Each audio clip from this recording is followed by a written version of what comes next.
right, let's get this started. Welcome, everyone. It looks like the countdown it has stopped, so hopefully you are seeing four amazing faces on your screen, or at least hearing me right now. Before I start sharing screens, just want to give you a quick hello. We'll talk a little bit about what this is, and I'll eventually introduce our amazing speakers. But before I do so, my name is Fatima Denke. My pronouns are she, her, hers, and I'll be moderating today's conversation with both Tariq and Carolyn. Felicia? Hi, everybody. I'm just popping in very briefly and then I will go away. But my name is Felicia. I'm the co-CEO, co-founder of SGO, and I will probably be more active on chat. So if anyone has any questions, I can help out with that during the session. But really excited to hear from everyone on the call today because I respect and value each of these three amazing people. So I'm excited to learn more myself too. I will take myself off video, so I'll let you take it away, Fatima. Awesome, lovely. And at some point, feel free to come back because I do have a slide for you and I to share a bit more. But for those of you who this is your first time joining us, welcome. We've been doing meetups for the past couple of years, but obviously because form to create as much as of an in-person experience as possible. And so our topic today is setting intentions and goals, right? And we felt like it was a great topic to think about 2021 as the year starts. Before we officially get started, just want to take a moment to do land acknowledgement. Some of you might be familiar with this practice, but it's a practice that we've also adopted, and it's a practice that a lot of community organizers and people from indigenous communities practice to say, hey, first of all, let's recognize that we are on land that isn't necessarily ours, or better yet, I wasn't the first one to come to the United States, and neither were my parents. And so just take a moment to just read this slide with me so we can set the stage. So as we begin today's conversation, we acknowledge that we are joining from a location that was originally inhabited by indigenous people. Our physical presence on this land is due to historical and present violence that has been committed upon those who were here before many of our ancestors. People still connect to the land. So I'm currently calling from an area in Northern Virginia, which is known to be the land of the Manahoac people. And so if this is the first time you've heard of land acknowledgement, we will at some point share a link with you so you have a better idea of what this is and what it means. All right. So who are we, especially for those of you who are just sharing or just getting started? Introductions. So would love to know who folks are. We want to make sure the volume is working as well. So let us know if we can do anything to support you. Thanks, Felicia. So really quickly, feel free to share who you are. We know that there are people calling from all over. We had over close to 300 people sign up for today's event. So excited to see who's in the space. So feel free to hit that chat button. If you don't see it, just a quick crash course. Hopefully on your right, you see a panel that says sessions, raise hand, attendees, chat, questions. If you click on chat, you can go ahead and start introducing yourself and feel free to share your name, your pronouns if you choose or if you use pronouns. So as I said earlier, my pronouns are she, her, hers. Your current role or position. So what do you currently do? And then where are you calling in from? So hopefully we can get those intros going in the chat. Awesome. I already see people sharing. So thanks so much for sharing. I know our amazing guest speakers are also excited to know more about who's joining us for today's call. So as you all are sharing, just really quickly about both myself and Felicia. I'll pop back on for this part. Yeah, awesome. So it's just amazing or a pleasure to work with Felicia. So I'm going to stop talking and pass it over to Felicia to just talk a little bit more about SGO, especially for those of you who this is your first time joining us. And then I'll share a little bit about what we have planned for today. Great. Thank you so much, Fatima. I won't spend too long on this, but especially for anyone who's new to the organization or who has never been to one of our meetups before, we are an organization that's been around since, depending on when you want to officially count our organizational birthday, either since 2013 or since 2015, depending on how you slice and dice it. We were originally started in the Boston, Massachusetts area, and really our missions evolved over the years, but our primary primary focus these days is, as you can see on the slide, to abolish inequity in the workplace. And so we have a few different ways that we go about trying to accomplish this big, hairy, audacious goal. And we offer programming around topics relating to diversity, equity, inclusion, unconscious bias, but we also have a really robust community of tech and tech adjacent folks who are looking to connect with each other on all sorts of different levels as well as get jobs. And so really, since 2020 rolled around, we've been doing all of our programming virtually. And so this is just another way that we're trying to make sure we can continue to support connections, networking, and sharing in a virtual space, even if we can't connect in an in-person space. So that's a bit about us. I'll jump back on chat and I'm happy to answer any questions if anyone has any further thoughts or questions you'd like answered. But otherwise, I'll pass it back over to you, Fatima. Awesome. Thanks, Felicia. All right. And as you all probably know, I'm the Learning and Development Manager at SGO. So work very closely with Felicia and just thinking about how do we actually abolish inequity in the workplace and what does that look like on a day-to-day. So we'll be talking a little bit about that for our topic. But before we do, I know a lot of you, I got to talk to a few, you're like, what is this platform? It's kind of cool, but I don't really know how it works. Get it. I'm still learning as well. So we're all learning together.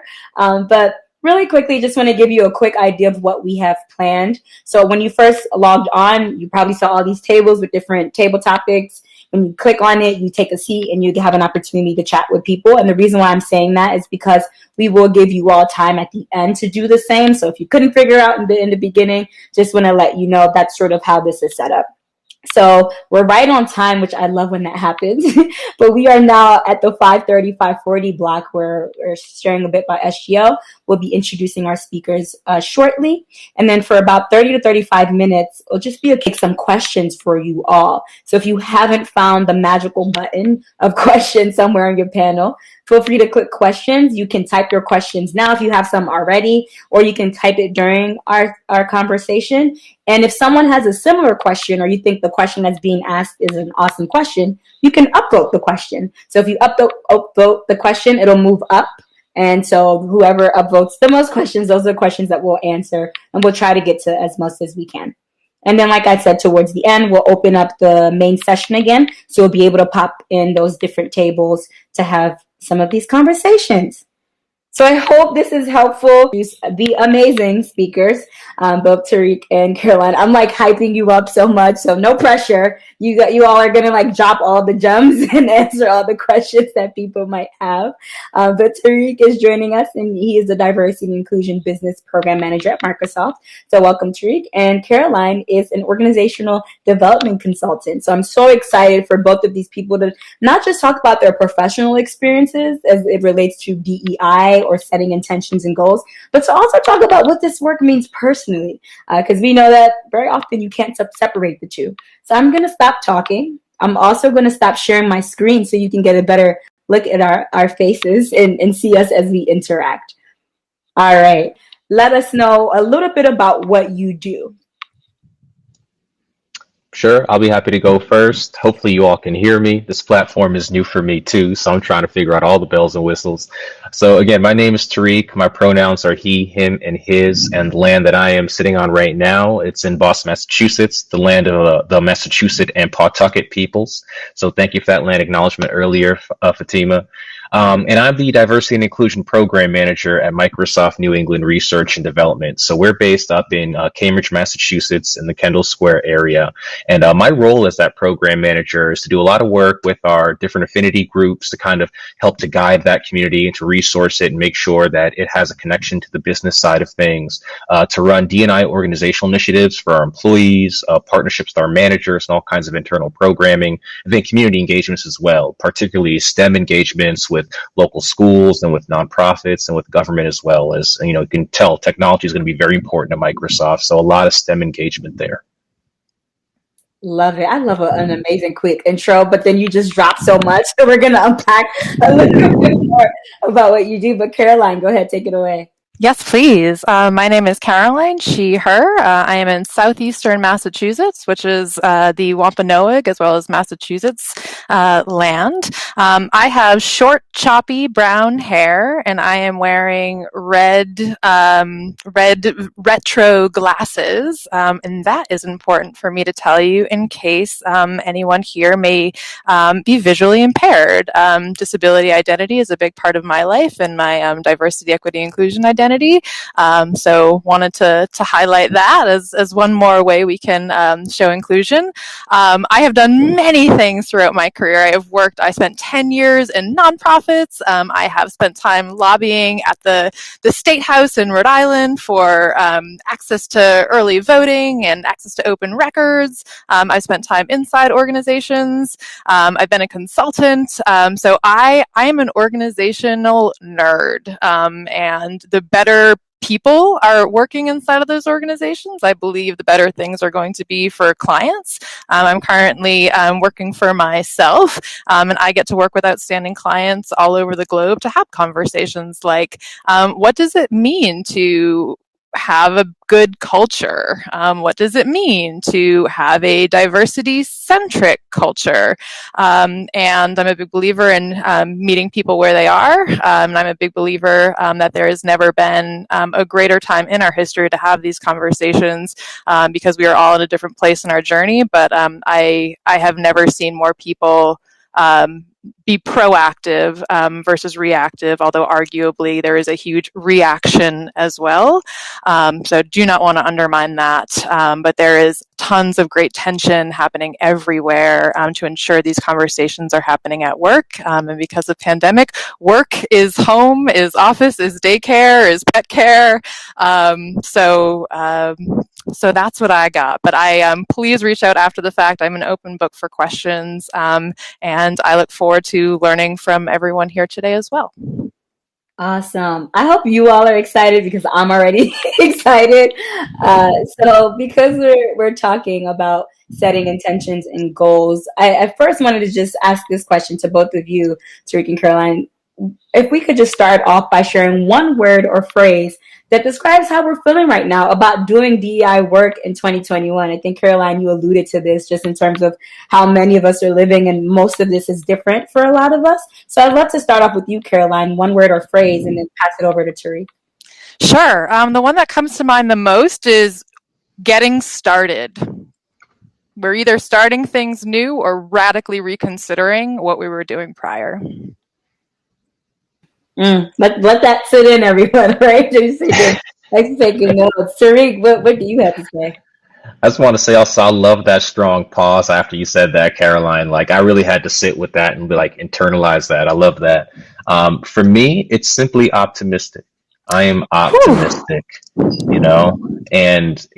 been telling Caroline and Fatima just how energized I am by Black History Month, but just optimistic, holistically looking at this too, because there's just a lot more attention and awareness on this space now than it feels like really there ever was in terms of coming from, corporations and, the white collar industries and such. And so, with that comes a whole bag of things, right? It's not always good. Sometimes it is, a bit of a performance and, not truly intentional. Sometimes it's a little bit rushing to act before really understanding what needs to be done or what the right work is. But it's an opportunity nonetheless. And it's one I feel like as DEI professionals, we've been wanting for a very long time, which is organizations saying, put us to work. You want resources, here are resources. You want us to, do some things that are going to affect systemic change where we have power. Okay, we're listening. And so that leaves me optimistic. We don't have the solutions landing in our laps right away, but I'm definitely feeling good. Yeah, wow, both of you. I mean, I just started asking you questions and you're already here. I guess your key didn't come to play, right? And so just thinking about that, and maybe we can kick it off with you, Tariq. You sort of already sort of mentioned this a bit, but why do you think it's important to set intentions and goals? Or even how should we be thinking about our intentions and goals as it relates to DEI work on both a personal and professional level? Yeah, it's a really important question. I've been, thinking about this for so many years, and I feel like, again, now I have kind of the attention and the crowd around me now, like in my own workplace, to really kind of share these thoughts. And the thing about intentions and goals, which are important to me, is that they exude clarity, right? You're getting clear by setting specific goals and intentions. And when you have those things being clear, that can lead to accountability, which is just as important. So the thing that's most important for me is clarity and accountability. And where my thoughts have been on this is that we operate in a culture where things are focused on business results. For better or worse, whether that should be the frame or not, that's kind of the standard in most of our workplaces. And those business results are achieved through frames such as OKRs, metrics, being data driven. And we see that those frames work towards those results. They work in growing quarterly revenue or weathering recessions and ultimately meeting whatever the definition of success is. And so my thinking has been for a long time that's imperative that we treat DEI with the same level of clarity and accountability. So that's why it's super important to me. I think we absolutely have all the tools that we need to think about it in the right way. And so it's about time we do. Wow. Honestly, I feel like clarity and accountability could be other words to add to that first question you asked. And I already love what's happening in the chat because that sort of just helped other people sort of share their words. So I'm seeing energy, determined, +1 for that, operationalizing DEI. So yeah, feel free to share your words as well. We definitely want this to be as interactive as possible. So as you all are doing that, I'm going to pass it over to you, Caroline. What are your thoughts? Yes, please. So for starters, I'm not going to say that better than Tariq did. So a big +1 there. So since the words I wrote down to that question were accountability and transparency, I'm going to switch it up a little bit and say to complement the clarity and accountability, which I believe in deeply, I think there's also a little bit of ambiguity and gut and discomfort and what you cannot measure and you cannot see. And during my years as an innovation consultant, we used to work with clients all the time to say, we all have access to logic. So if we decide the next big thing based on logic, it's like it's all the same thing. And for diversity work, I feel like we're all kind of programmed to chug along a compliance basis and things like that. And I say that because there's an element of discomfort. If we're going to go big, if we're going to make change, we're going to feel uncomfortable. And to me, when you feel like, oh, like this is an uncomfortable conversation. Oh, I've never done this before. Oh, I don't know if I can say that. I don't really want to ask that question, even though I don't know. Like whenever you have that knee jerk of discomfort, to me, that is a really great indication that you are working towards that clarity and accountability, even though there is nothing clear in many ways about discomfort. Yeah, I love that a lot. And with both of you, just thinking about even the term or phrases you started off with, whether it's, getting started or being optimistic, it's hard work. It definitely is hard work. And to Sophia in the chat who said operationalizing DEI, what does that even look like, right? And I know that we are in a time where you mentioned this earlier, Caroline, but what is happening in our world and specifically in certain communities, especially those communities that have been marginalized, this isn't new. It's not new. It's just that it's becoming more part of a mainstream and we sort of can't ignore the issues that are happening in our society and how it's coming into the workplace, right? So my next question is just around, what has DEI work looked like for you in the past, and how do you think it will be different for you in your company this year? So there are a lot of things last year that we said we couldn't do, and we've made adjustments, right? Like even working remotely, some companies were like, this is something we can't do. Thinking about disability justice off the bat, I can think about so many resources that were available, but we might have not taken the chance or used that opportunity in the past, and maybe now it looks different. So I want to hear from both of you what you're thinking, and this time we can go ahead and start off with you, Caroline. Sure thing.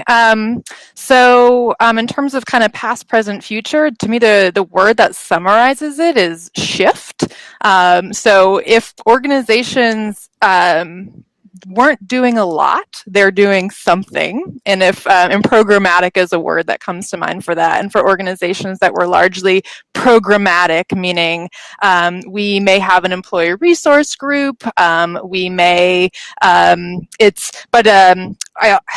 not exactly siloed, but certainly not integrated into the fabric of the business, certainly not considered a strategic imperative, certainly not included. That weren't doing a lot are starting to think about programs and organizing and conversations, and others that are farther along on their journey are actively saying, there is no lack of research to evidence that diverse teams perform better. So what does it mean to actually integrate our talent and think about it more in terms of just hitting metrics of how many of person type X can we bring in, but actually how do we celebrate and harness and integrate all of those rich insights into something that we truly believe will help us, which is a competitive advantage that will help us perform at our best. And on top of that, all the other non-business stuff, which is we're going to have happy people. They're going to stay here. They're going to tell their friends. They're going to refer people. And there's really good reason to think about this in a people-centric way and not just how the business will benefit. Yeah, that old business case versus moral case. We always go back and forth because you can't always win people on one side. And sometimes, even though it hurts some of us who might be on the moral side, it's like, do I really have to show or prove that this is important? In many cases, we still do. Exactly, right? So I appreciate you bringing both of those worlds and merging that. So thanks, Caroline. What are you thinking, Tariq? Yeah, I kind of want to like bridge my thoughts to what Caroline's saying about really trying to be people centric and think about the happiness of our employees because, looking at the past in this work and even a little bit of still the present, a lot of the work is falling on the shoulders of employees from the underrepresented and from the underserved communities, right? And so as companies, we give them resources, we give them budget, and we make sure they have time to, have events and conversations and programming. But the kind of implicit expectation is that they're responsible and employees of relative privilege are not, And so it's just like this hugely disproportionate kind of balance of the workload. And even beyond that, I mean, this will be maybe a whole nother kind of conversation, but they've never been really compensated for it. Right? So it's really been treated like extracurricular work, and at least extracurricular work still gets you something eventually in the long run. Right? So, they're not being compensated. What I'm hoping to see going forward, and I'm seeing a little bit of now, is that more of our leaders internally are demanding widespread engagement from all employees and using terms like anti-racism, which is like completely new, especially when most of your leaders are not people of color, right? So, it's good to see kind of that expectation coming from leaders of the, the managers in their organizations, the employees kind of across the organization. I'm seeing a lot more funding being put behind initiatives. Microsoft has these racial justice goals that they're trying to accomplish the next kind of 5 to 10 years. And they've put almost $1 billion behind it in a number of different ways. So it's good to see like just putting more money towards it as an organization that is incredibly wealthy. And then also specific businesses kind of using their unique position and power as, whatever their business model is or whatever product they have, whatever kind of, market or industry expertise they have towards justice, towards social justice. And so we're seeing specific organizations having like entire week-long hackathons where all their employees, all their engineers work on social justice issues, and they develop apps, they build solutions just to fix social justice issues in our society, and essentially make them open source and free. So I love seeing those things that are starting to happen. I hope to see more of them. And I really, just going back to that point about compensation, I really want to see more affinity between the labor folks from those underrepresented communities, between that labor and compensation in the form of rewards, promotions, bonuses, like whatever it is. If they're doing that cultural work, which the company should be responsible for, it's essentially being outsourced to them. and they are coming in as experts, as thought leaders, as domain experts in the space. I think they need to be compensated for it. So I'm hoping to see more of that happen. Yeah, it seems like folks are agreeing in terms of just the reactions and, what's happening in the chat with both what you just said and what Caroline said earlier in terms of, yeah, there's an increased awareness, but then there's also like, okay, but we've been doing this work for some time. So how do we make sure that people are getting paid or at least being promoted in ways where they're being recognized? And recognition is part of diversity, equity, and inclusion work. So thanks to both of you for that. So, you shared a little bit about what you do at your companies, or I know, Caroline, you're doing a lot of the individual work. So in fact, you probably have an interesting look and seeing what different companies are doing, both small, large, and so forth. So would love to hear maybe one or two DEI related intentions your company has set, and for Caroline, obviously some of the trends that you're seeing, and then the action items you've connected to those intentions. So Tariq, at Microsoft, you might have some other intentions that you've come along with and trying to think about, like, how do we align this, not just talking the talk, but also walking the walk. And would love to hear from you, Caroline, as well, in terms of what's happening and where success might be. So feel free to kick us off, Tariq. Yeah, I was mentioning the kind of racial justice goals that Microsoft is setting, and one of them is to double the number of Black and African American managers, senior individual contributors, and senior leaders in our company between 2020 and 2025. And what I like about the focus on specific roles that are beyond the junior level role is it implies that we have to put effort into not just hiring a lot of junior level or entry level talent, but we actually have to promote the talent we already have. And we have to diversify specific pipelines that are some of our least diverse, like our industry pipelines, for more experienced professionals, as opposed to our university pipelines, which do tend to be more diverse already. So it's making sure we're focusing on the harder problems. And so some of the ways we're trying to accomplish this is by having dedicated career plans and talent development efforts for our Black and African American mid-level employees and managers, deepening our relationships with HBCUs, and particularly investing in technical graduate programs. We've actually hired more university relations staff to develop those relationships with those schools specifically, just focused on them, and creating entirely new funds for programming with HBCUs. And also expanding our footprint in communities of color with the intention of hiring from them, not just parking in their space. So right now we're growing out our Atlanta office. An announcement just came out last week. We plan to make our Atlanta office the third largest engineering hub in the country, behind Silicon Valley and our headquarters in Washington State. So I think it takes, again, those clear commitments, and I'm hoping that we do accomplish them.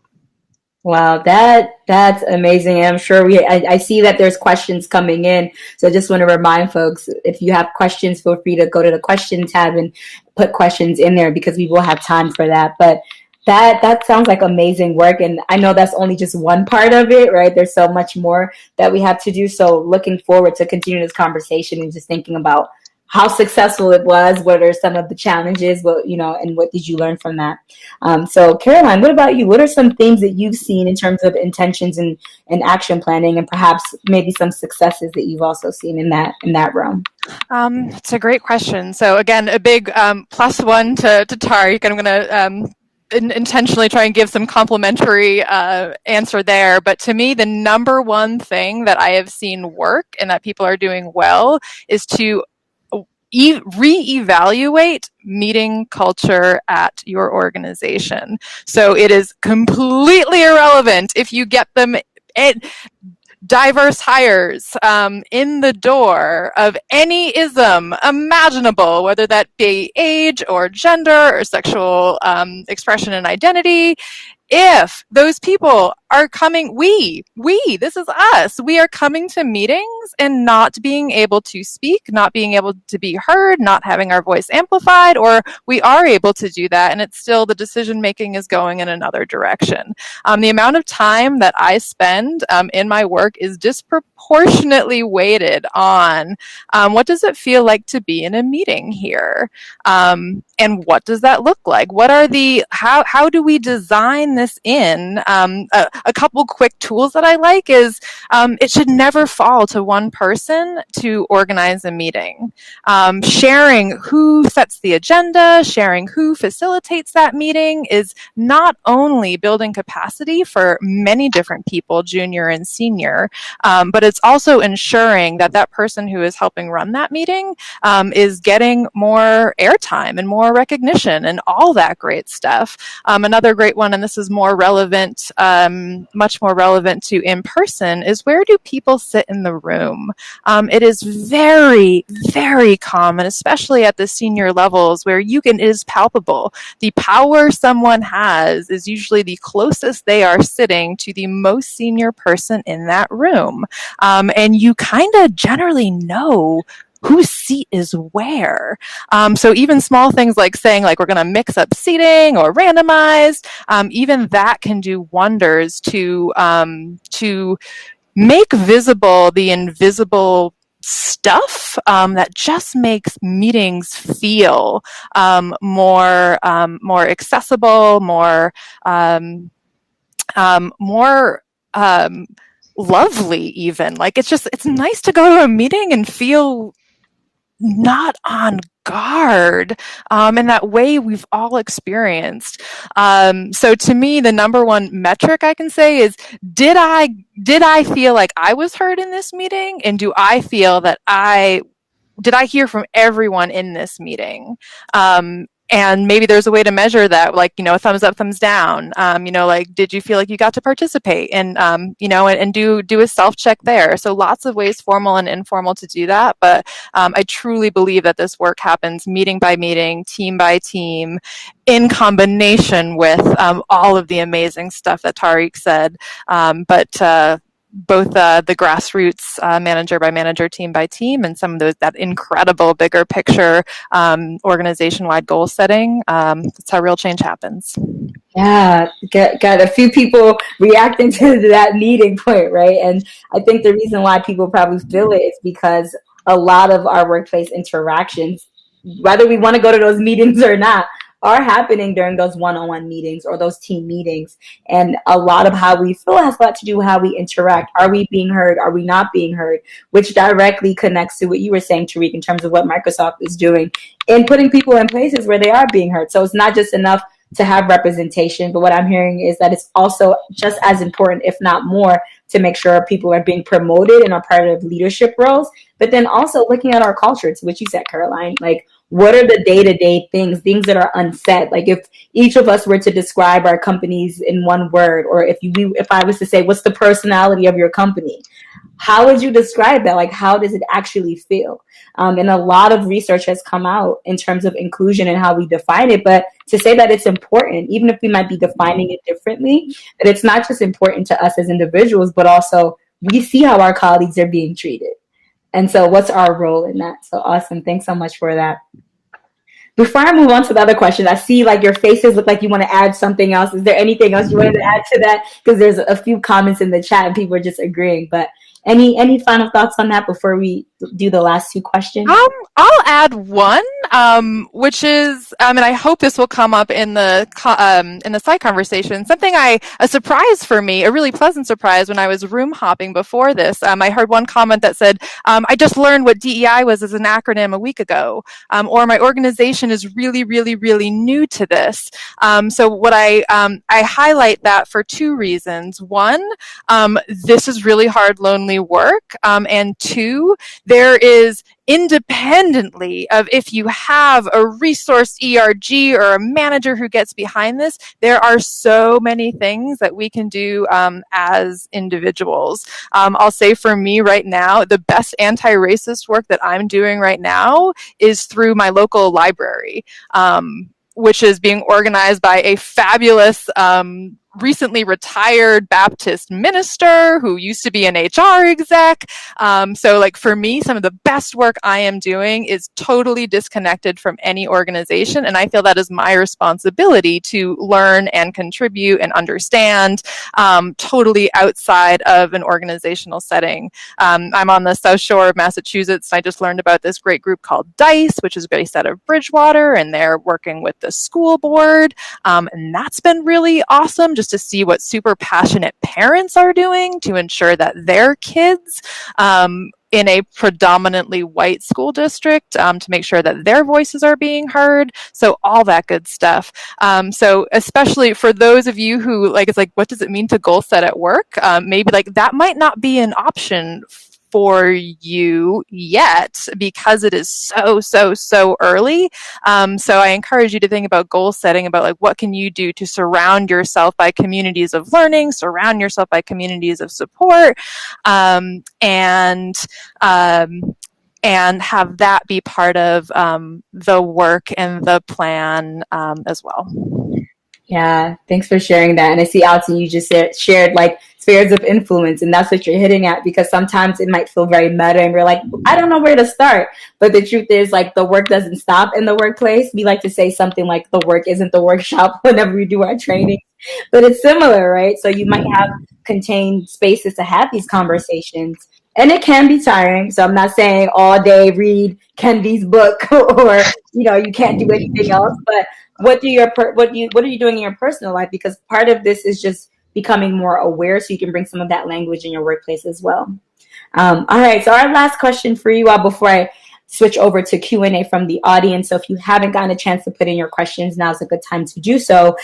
Just questions around metrics, right? What support systems do your employees have in place to make sure these action items can be completed? So I know, Tariq, you're working at Microsoft, and that might look very specific for you because you're on the grounds doing that work.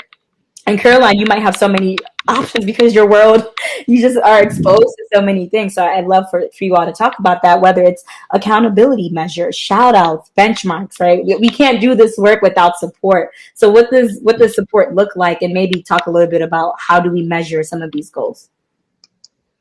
Yeah, I can think about this from different angles. Like there are the organizational metrics that we have, right? And we publish a diversity and inclusion kind of report annually. Personally, I feel like it could be a lot more transparent and there could be a lot more measured in there. But from the organizational perspective, there are going to be things like representation in hiring and current makeup of the company, broken out by role and by level and geography, and then also representation in retention and attrition, things like that. And then I would say internally, there's more of the kind of polling and surveying about how employees really feel. And, their feelings about inclusion, how they define it and how they're experiencing it in their own professional work lives, right? And making sure that managers and organizational leaders are seeing this and are actually seeing it broken out, anonymized, but broken out by different communities as well, to see where they have either opportunities or challenges that they have to work on, right? And then I think at the personal level, something that Microsoft has done recently, which, is kind of going in the direction of my hope that we start to tie effort in this space to reward and really incentivize it. The way we incentivize people to wake up and code or do anything for the company or sell products, whatever it is, right? Is that every employee now has a kind of priority for diversity inclusion they have to write about in their annual or actually semi-annual review cycle.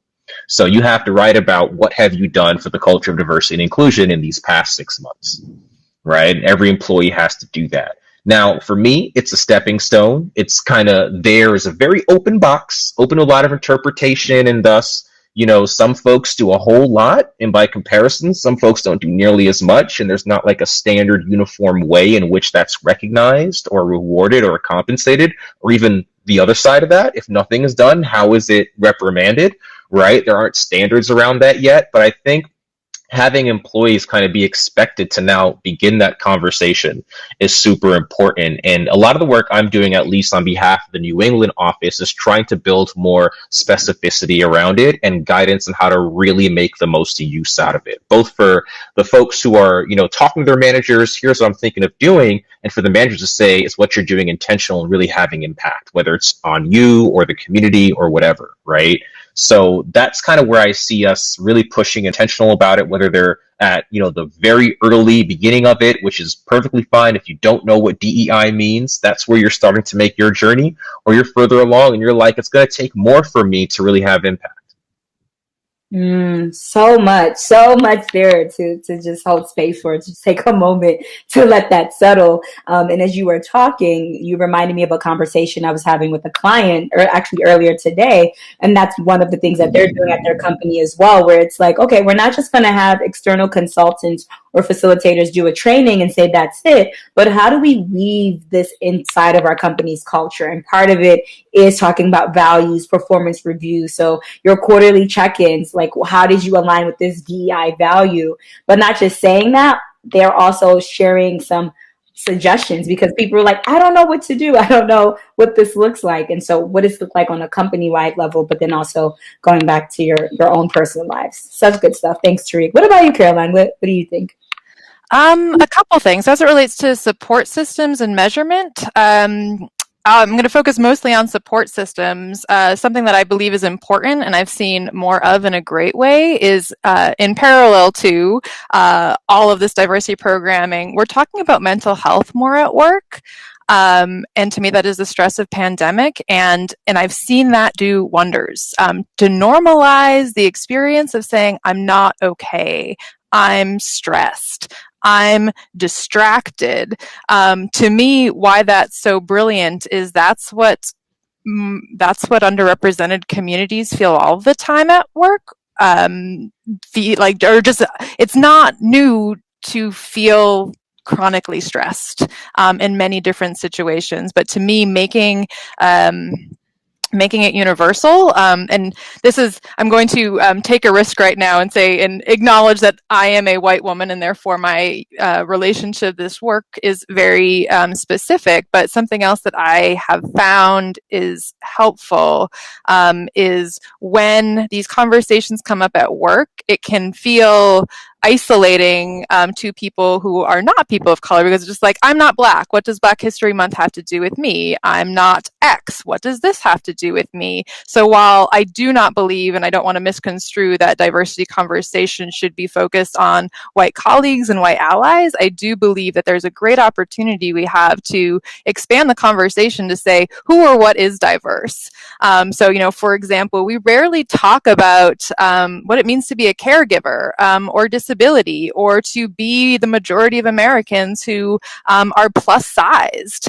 And there are many people who don't show their religious emblems, who may go to church service every single Sunday. It would never wear a cross to work, because that's just not what you do.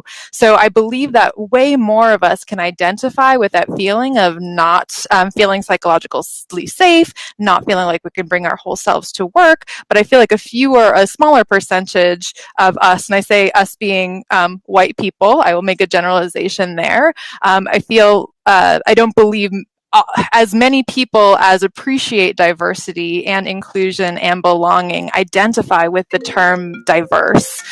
So to me, as it relates to measuring our goals or systems of support, I want to normalize just what it means to celebrate diversity or be diverse, or and we have, this is a landmine, and I recognize that, but at the same time, I feel like we have to welcome more people into the conversation to struggle with that discomfort, to be able to make real progress, to understand the intersectional nature of it, and all that important and really darn hard stuff. Yeah, thanks so much for sharing that. And I guess you landed on the word that I wanted to, talk about, which is the intersectionality, right? And just thinking about that term, for some of you who might not know it, it was coined by Dr. Kimberly Crenshaw. And she was trying to explain how, our different identities come together and create an experience for us that really highlights power and balances in our communities. And so what you're talking about is so important, because what we know is that companies might say, okay, we want gender diversity or racial diversity, but that's not just my only identity. So for example, if I'm a Black woman and I'm queer and I identify as someone with a disability, racially you're doing okay, but you're making, insensitive jokes about people with disabilities. And so how do we have that intersectional lens when we're planning anything related to diversity, equity, and inclusion, and realizing that even if we might not know how someone else is experiencing their own lives or know what that means, what does it mean to be more compassionate, to say, okay, I have a lot of privilege in this space, and right now I'm going to feel a little bit uncomfortable, but I think you talked about it earlier, Caroline. What is my uncomfortability compared to someone feeling uncomfortable all of the time? And that piece around mental health. So thanks for highlighting it, because this work can be stressful. Yeah. Awesome. All right. Well, I see a few questions in the chat box. Before I switch over to that, Caroline, Tariq, any other words, final thoughts that you feel like you didn't get to talk about before I ask some other questions? I just want to plus one everything Caroline's saying, particularly about just how we're showing up to treat people, and in our really specific interactions like meetings and such, not just getting down to business, but the check-ins and making the meetings have a little bit of love in them. I think I've hopefully been trying to do that a little bit. I had a meeting earlier today, and we use Teams at Microsoft, surprise, but teams just got breakout rooms like 2 minutes ago.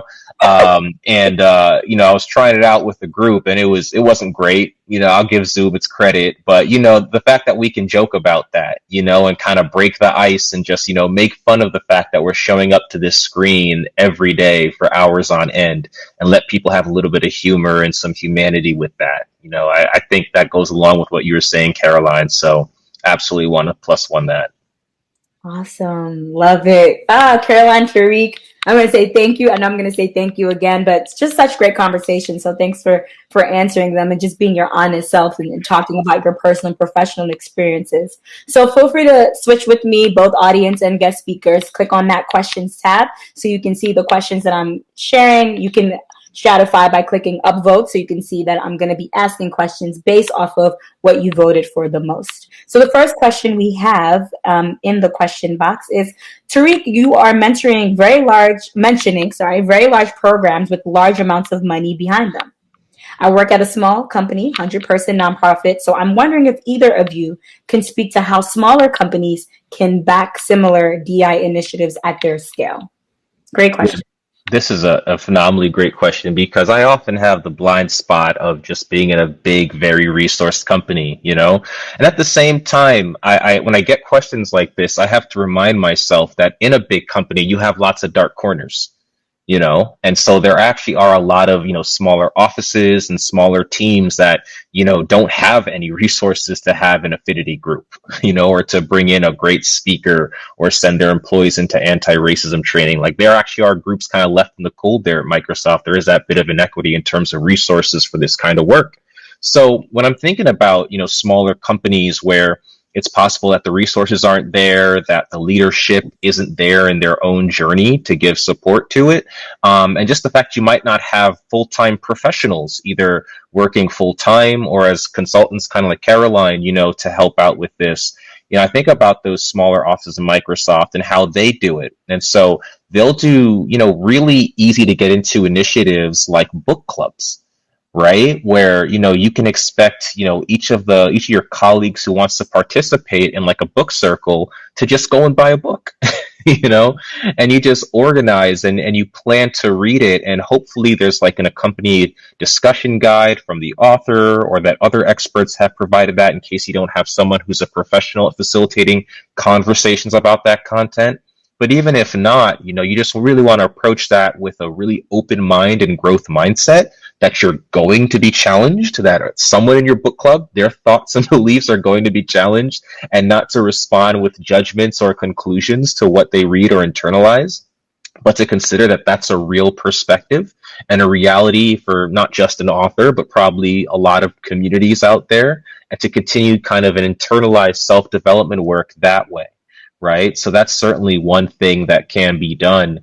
I know some smaller companies are able to kind of have an overarching affinity group for everyone who wants to be a part of it, no matter what underserved or kind of underrepresented community they come from, or if they wish to learn more about allyship. Right. They can all kind of come together. I think Akamai in Kendall Square in Massachusetts has one that's just called Ohana, like, family, where just anyone can kind of come in and participate. And so I really do think there are just kind of more grassroots efforts that can be done. I remember going a couple weeks ago to a meeting of our Black Employee Affinity Group, but their chapter based in Tennessee. And, my blind spot was in full effect because I didn't know Microsoft had an office in Tennessee. So the fact that I was invited to this event by our Black Affinity Group there was news to me. I go to it, and they're a small office. They're just having a conversation with, Black employees who are there, talking with non-Black employees just about recent events, things like the storming of the Capitol, all the disinformation in the last election, the last 4 years, and how that's impacted communities of color, right? And in a part of the South, a part of the country like Tennessee, amongst non-Black people, you had some perspectives there that sometimes you feel like a powder keg is present when you mix them with perspectives of color and such. Yet at the same time, it was a carefully but very respectfully managed dialogue, and they didn't require a DEI professional. There was no budget put towards this meeting. It was on our lovely Teams platform. It was very informal, So I think in terms of conversation, kind of self-development through whatever literature is, very accessible and sometimes even free. And then even just gathering folks into one, overarching community, if you don't have the resources and the numbers to have lots of different ones, are all ways you can start to materialize DEI in a small company. Thanks for that. Hopefully that was helpful. And Caroline, I wanted to give you an opportunity if you had other points to add to that question. Yeah, I'll quickly add on a few things. I plus one to everything Tariq said. To me, in some cases, and this could be your organization, occasionally one of the things you may need to do first is create structures or channels to say hard things out loud, totally unrelated to DEI. So it may be a prerequisite to say, like, hey, like, what does it look like to connect with our leadership team? Like, do we have an anonymous no, email isn't anonymous, but is there a Dropbox to put in a note? Is there in larger companies? I am someone for whom has been not fully honest on many an employee survey because I am usually a squeaky wheel, and I know if they can narrow it down by team, I know they can figure out it's me. So I am someone for whom, for the most part, doesn't hesitate to say hard things, but also prefers to have multiple channels or places to do it. So to me, like, just having starting that conversation of, like, are there channels that people can say hard things? To me can be a prerequisite. A few other more practical things, because culture change is really darn hard, and psychological safety is not an easy thing to do. There are do like an add-on. So it's like, like your manager says, soliciting ideas for what we can do for a team building day in March. What about, instead of doing an escape the room, everyone gets mental health first aid certified together? If you're in the state of New York, you may be in a place where that is offered to you for free. If you are a tiny organization, but you have a chamber of commerce, for example, see about if you can join forces and have employee resource groups that are actually between other small businesses in your city. What if your company does a day of service or does employee matching, and you come together to specifically say, okay, we have these 3 organizations, and we are going to actually choose to support a cause that is focused on X, and we're going to talk about what that is, and we're going to give our employee matching towards that. So to me, even just being more intentional about the things you're doing already, and just thinking like a startup. Like, we don't have time, we don't have resources, we don't have money, but we all have resources like She Geeks Out, which means there are community, there are resources, there are ample ways to connect with others. So even if it's I'm going to go home and tell 3 of my colleagues about She Geeks Out and how outstanding it is, and send them the link and say sign up. Their starts individually, but then that's how groundswell happens. So now you have 2 more people in your company who didn't know about She Geeks Out, who now have this language, now understand the benefit. So now you have 3 people to go to your perhaps senior level manager and say, we all collectively believe this matters, and here's how we're going to make it happen. It's not easy to do this in large organizations, and it's not easy to start, but at the same time, just being here today, we all have some tools in our toolkit to think about this differently when we go back to our desk tomorrow. Awesome. So many great tips. Hopefully some of this, you all are taking notes, and it's helpful to sort of take this back. And I promise you all, we did not pay Caroline to say that about She Geeks Out. No, it is real that I love them. I appreciate you.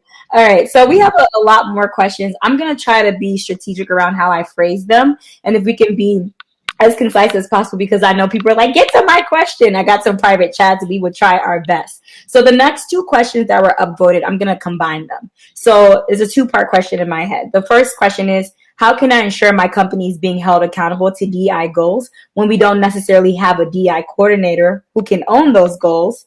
And then thinking about other companies where we just got started, but how do we make sure that some of these goals are actionable and achievable? So the comment on that question is, we're having a lot of big picture academic discussions, but not getting to things we can do so much. So how do we hold accountable when it's just getting started, and what does that look like in terms of owning goals when we don't have a coordinator? Who wants to kick us off with that? I know I said a lot.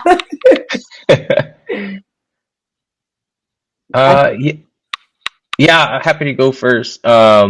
So, when it comes to trying to keep the company accountable when no one owns it, I hope there is a conversation about having someone own it, whether it's a full-time DEI professional or just tasking some leader with, hey, you're on the hook for this, right? Because when it's someone's job or responsibility and there's an expectation or, perhaps a reprimand or some kind of, bad thing that happens if they don't do it, they're going to work on it, right? And they're going to help drive it, if not completely own it.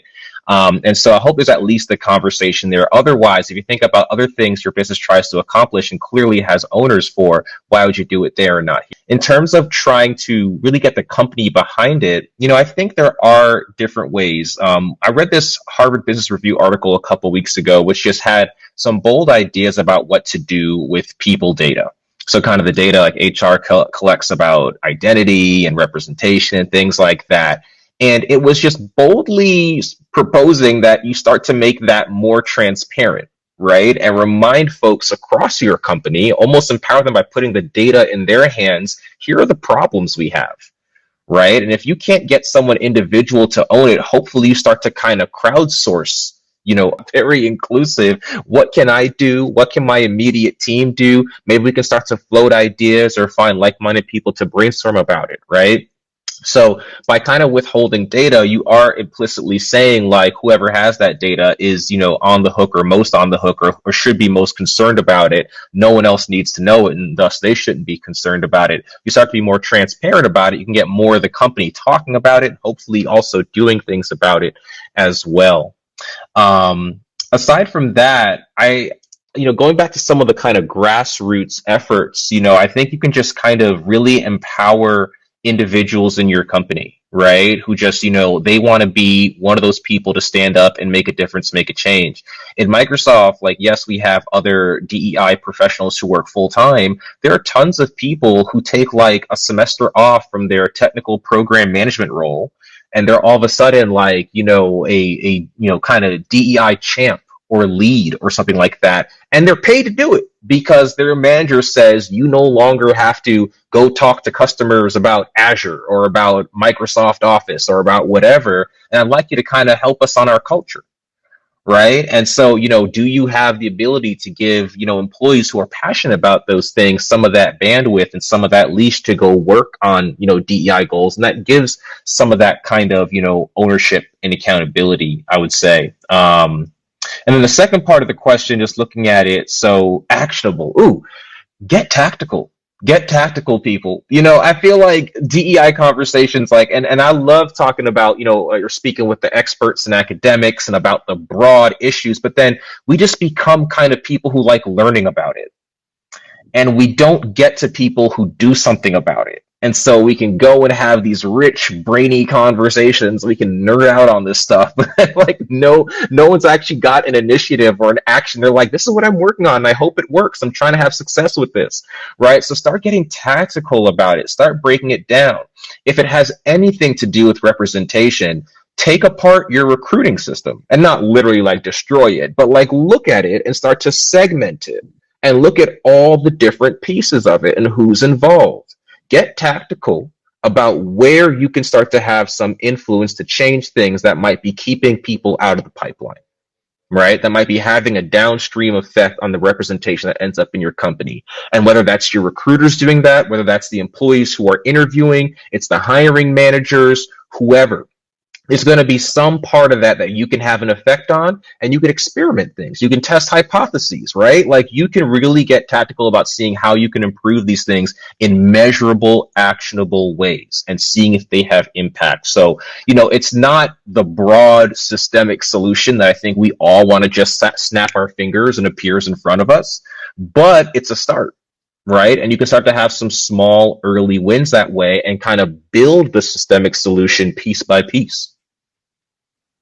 Yeah, so many quotable moments where we could be tweeting this live. So I appreciate your answers. I know that folks still want some of their questions answered. So we do have this event running until 7. So Caroline and Tariq, if you feel comfortable answering maybe a few more questions and then we'll transition over.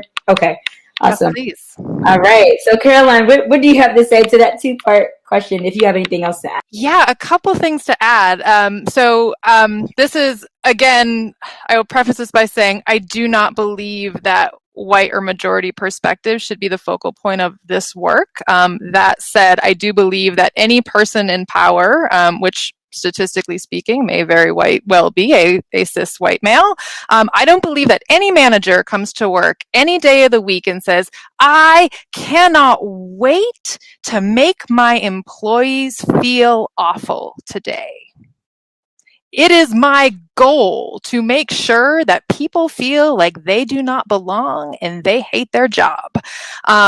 So there's a huge divide in between the people, us employees who come and say like, this is not great, and the managers who think, I I have no reason to think I'm not doing a great job.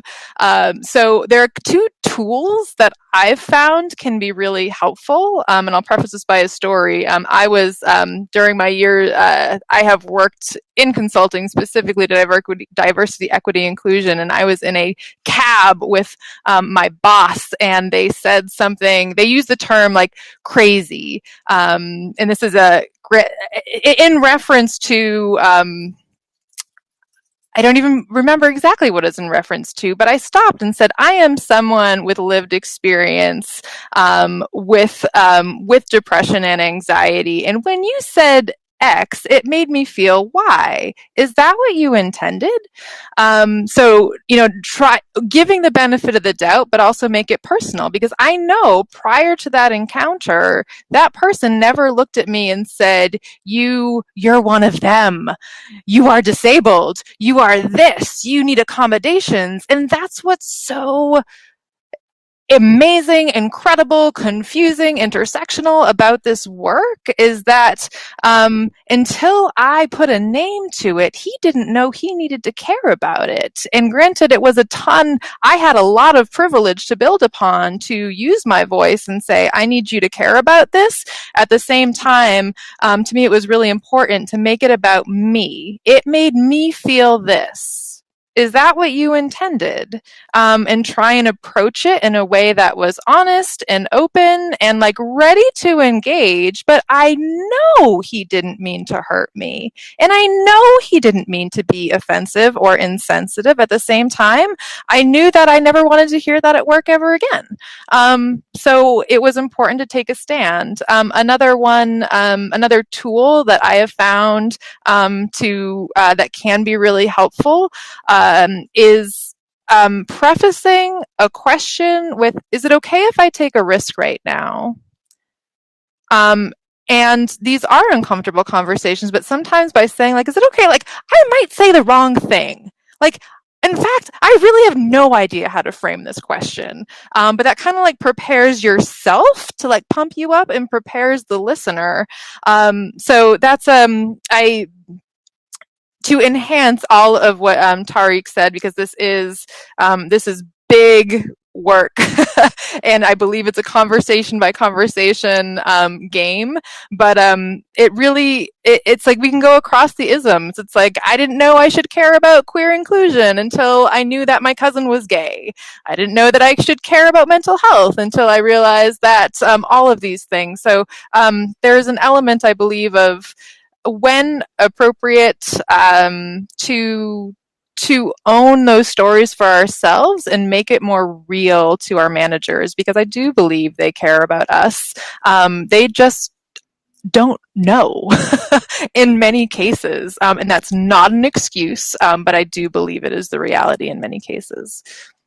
Yeah, thanks for adding that. And I saw some clarifying comments just for questions that were asked. So if we have some point to address them, we'll put it in the comment. But just hearing from you, Caroline, just having formal or informal ways to provide feedback. So I saw someone mention the situation, behavior, impact feedback, which was similar to exactly what you just shared. But what does that look like in incorporating that as a tool within a company and when we're having these difficult and hard conversations? And then Erin, your question around committee, recognizing that you're talking about membership and talking about diverse membership, like what does it look like to recruit in a way that's inclusive? And happy to share some resources, and I see some people have responded, but I think, Tariq was getting to that point earlier about what Microsoft is doing. What would that look like for your, but we will transition because I know some of you want to connect. So apologies in advance. We might not get to all of the questions, but another upvoted question was how people from underrepresented groups are always the ones being asked to do the unpaid extra work. Do you have any advice for how more privileged folks can help support DEI initiatives, but without taking away growth leadership opportunities? And actually, I think there was another question very similar to this around just fatigue. Can you talk about the level of fatigue you see in affinity groups with COVID, external challenges, social justice? I think those two questions can be coupled together. So whatever you can say in a concise manner, just so folks have, some things to walk away with. Yeah, this is a topic that, and again, just trying to be concise, but maybe drive home a point I think is important is I don't necessarily have like the perfect solution, but I do think we need to think holistically that these people are doing, people from underrepresented communities who are leading their affinity groups are doing so much work. It is very tiring, particularly with the pandemic and everything. And a lot of them are not getting the recognition that they deserve from their leadership for not only just doing that work, but how much it's impacting the rest of the business and the community, right? So it's incredibly important, the recognition, that reward isn't always coming down to them. But then also, we need to be careful about how thinly we stretch people from underrepresented communities sometimes, right? Because we're thinking, okay, they are leading that group. Let's also ask them to interview here, and let's ask them to go speak at that conference, and let's ask them to do all these things, right?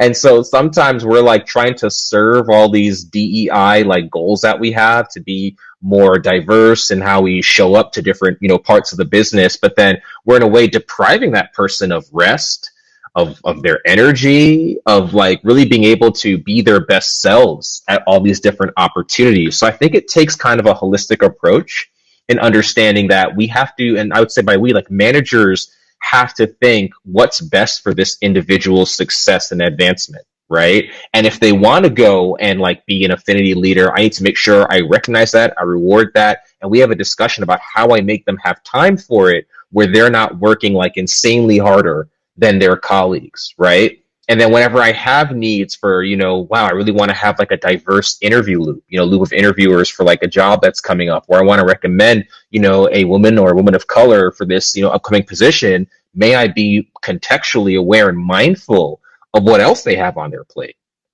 right? And really make sure that that's something that they want to do, can do, and will be successful, from their perspective with it as well. Like this is going to really help them and not make it harder for them to do their job and to really succeed. So I think no matter what, we need to prioritize and think about the success, the fatigue, the energy of that individual and support them, in whatever they're doing, and make sure we don't add to that fatigue with more quote unquote opportunities, right? I think it's just a very delicate kind of, conversation to have. Yeah, thanks for that. Absolutely. Caroline, anything else you'd add to that? A couple two things. The first is way easier said than done, which is just say no. And that's and the crappy thing about that is we know very well that doing the extra things does get you noticed, does build relationships with senior executives. But I do believe if you are in a position, for example, where you are giving resources, sometimes that resource can look like take the day off or something like that. So in terms of how do we reward, like, yes, of course, right now, or I understand that this is like a really hard time. Or instead of saying, one of the things I'm doing in my in my free time right now, is I've become really interested in innovating the death and dying space, and specifically diversity, equity, inclusion in that space. So just as someone who is actively studying grief, it's really common to say, I'm here if there's anything you need. And what that does is it puts the onus on that person who is already like, there's so much going on to need to figure that out. So something we can do as a tool to any colleague who may be stressed, whether that be that their child is sick, whether that be we know there was another shooting in Chicago and 3 Black people died. Sometimes it's okay to say, I can take the first draft of that for Friday. Is that something that would help? And make a specific offer. So being able to opt in or out is far less energy than needing to do the mental calculus of oh yeah, let me expend the energy I don't have to think about a way that you can support me. So that's one. And another one for organizations just starting off is, and Deloitte in particular has done a lot of research around this, is what is the structural advantages of topical employee resource groups. So let's say like here are our Asians, our Blacks, our queers, veterans, women, and of course that's super intersectional. But if you're just starting off, or in addition to, it's worthwhile to explore what a diversity council looks like, for example. So I believe some really powerful, interesting, cool things happen when the purpose of the conversation of this group, who may already be taxed, is a microcosm of many, many, many, many, many different diversity identities within an organization. And that can, by design, really help expand the network, or the sphere of influence, I guess. So if this group has even more managers all over the place, more perspectives, studies have shown that if you have a diversity identity in some way, you're going. So if a white woman is going to be then a white man, for example, because there's a shared experience of like I know what it feels like to be a woman. So to me, there's an opportunity to start with sympathetic voices and build from there to say who are the people here that will get it, and be open to listening, and understand inherently in a way that may be more intuitive, automatic than other colleagues. And again, this is I don't want to all of that is big and harried and intersectional, and I am not an expert in it, so I don't want to gloss over that or simplify it in any way. But I'll pause there. So when you can, say no, and when you can't, be collaborative by design, to bring in more voices and perspectives who both get it but can also be allies. Yeah, absolutely. So much covered. I see people engaging in the chat, sharing resources, Tariq, Caroline, it has been a pleasure to share space with you, to just drop all the gems and knowledge. Obviously, we can continue unpacking some of these things, but I know I saw a few comments, so just wanted to address them as we close out, because I know some of you have said, I want to get back to networking and talking and meeting folks. So really quickly, I know we highlighted a few things, right? When we're talking about setting intentions and goals, and part of it is thinking about it from a personal level. What are some of our own social identities? Where might we have privilege and power, and how does that show up in the workplace? And what does it look like to just start our own work internally and then bringing that to the workplace? And if we're doing the work in the workplace, but we don't have the title and we're not getting paid, how can we adjust that? How can we make changes in systems and structures? And also thinking about it from an intersectional lens, as you mentioned, Caroline, right? So how do we bring in a multitudes and just a more richer and holistic, as you mentioned that term earlier, Tariq, way of doing DEI work? And so with that, I want us to, continue to think about intent and impact, because I think that came up a lot, and that phrasing and question that you mentioned, Caroline, has a lot to do with culture, right? So I can only feel comfortable asking the question, can I take this risk, if I feel comfortable within the company that I'm working at, and knowing that if I say this person has trust and we built that relationships. And so part of it is also asking, like, what's working and what's not working, and where are our areas of growth. So before I end the session, any final words you want to say, Tariq and Caroline? I know I've kept you on longer, so just want to give you an opportunity to wrap up.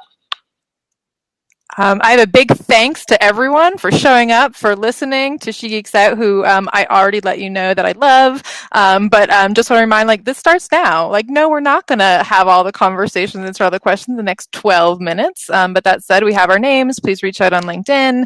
And I hope you continue to reach out to have these conversations as one of the resources in your world to continue to have impact at work.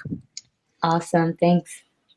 Yeah, and I would just, echo that. And again, thanking everyone for showing up to this event. There are still so many people out there who should be showing up to conversations like these and having them who aren't. And so, for you to show up and still be in this work is incredibly motivating and inspiring.